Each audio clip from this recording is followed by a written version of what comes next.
Kita lanjutkan kegiatan kita. Kita sudah buat jamu, terus sekarang kita buat makanannya.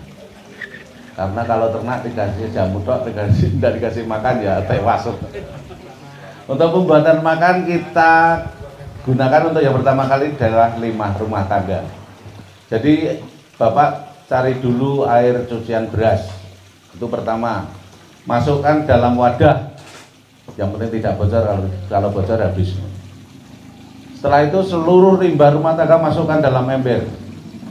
Usahakan semuanya terendam dalam air cucian beras.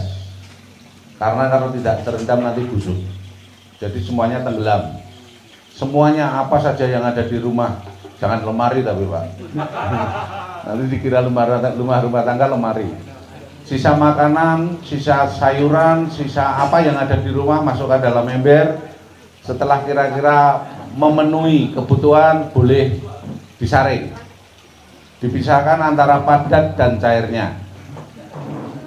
Dan kalau mungkin Bapak punya chopper, limbahnya dichopper. Jadinya akan seperti panjenengan lihat. Dan airnya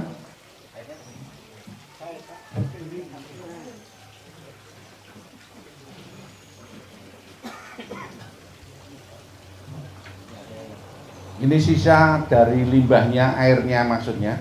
Setelah disaring, oh ini yang belum disaring. Jadi maaf menjijiki, karena ini semua kotoran yang ada di limbah kita. Dan airnya bisa disaring, harum.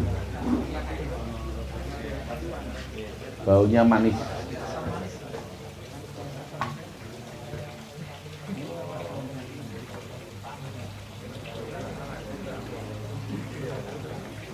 Yang penting ukurannya sampai benar-benar mamel dan tidak lengket.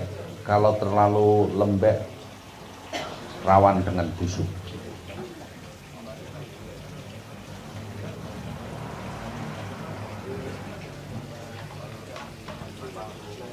Cara pembuatannya sama, prosesnya sama.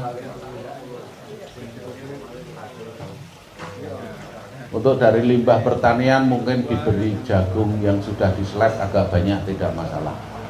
Biar pernik-perniknya agak banyak setelah jadi. Semua jenis sayuran, syaratnya satu, tidak busuk dan tidak basah waktu diproses. Jadi kalau memang sayuran memang dari kebun, tolong ditiriskan sebentar biar airnya enggak ada. Yang penting tidak busuk, tidak terlalu kering. Dari batang pisang bisa? Gimana? Dari batang pisang. Apa? Dari batang pisang. Batang pisang. Kami tidak sarankan karena itu untuk pupuk. Itu untuk pupuk kalau di tempat kami. Jadi ini limbah pertanian. Setelah sampean pelatihan di sini, besok jadi petani pasti punya limbah. Karena semuanya tidak akan bisa dijual. Limbahnya dimanfaatkan untuk ternak kita.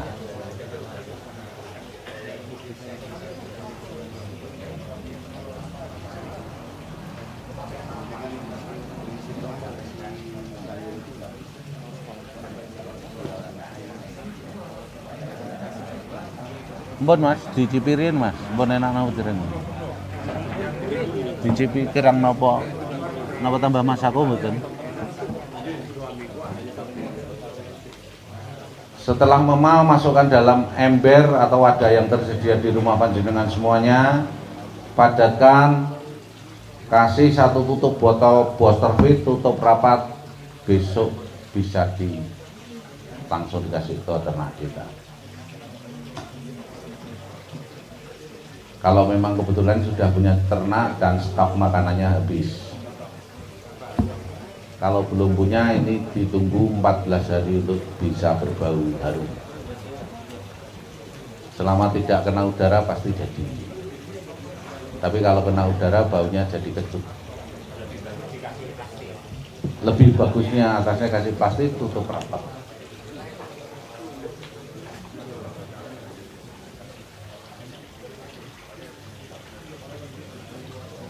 Itu harus padat ya Pak? Ya. Usahakan tidak ada udara yang bisa masuk. Jadi memang harus dipadatkan.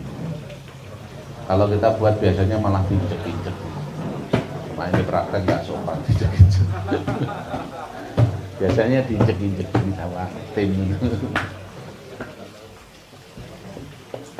Gitu ibu bapak semuanya paham? Tolong dikerjakan.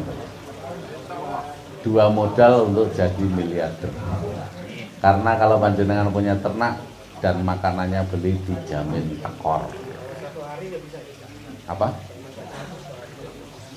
1 hari, maksudnya 1 kali 24 jam, jadi 1 hari 1 malam dengan menggunakan ini. Kalau tidak menggunakan ya ditunggu 14 hari paling cepat. Cara mendapatkan booster feed-nya bisa hubungi Pak Potro. Yang mana Pak ya? Nah itu silahkan dicari nanti di BSM ada namanya Pak Potro, mana mau beli booster feed. Biasanya ada gitu. Biasanya ada gitu. Kalau cara membuat booster feed nanti malam ada sesi ketemu dengan Pak Bayu sampai jam 12 malam. Silakan dan beliau. Karena saya sendiri juga nggak tahu. Gitu. Tolong saya titip ini dikerjakan di rumah. Kalau ternak panjenengan masih menggunakan makanan yang dari sana, saya jamin jenengan rugi. Kalau dengan ini bisa menghemat paling tidak 50%. Selama habis dibuka dikasihkan ke ternak tutup kembali lama. Tapi kalau sampean lupa nggak nutup, seminggu hancur. Jadi pupuk. Gitu. Paham semuanya Bapak Ibu? Oke, terima kasih.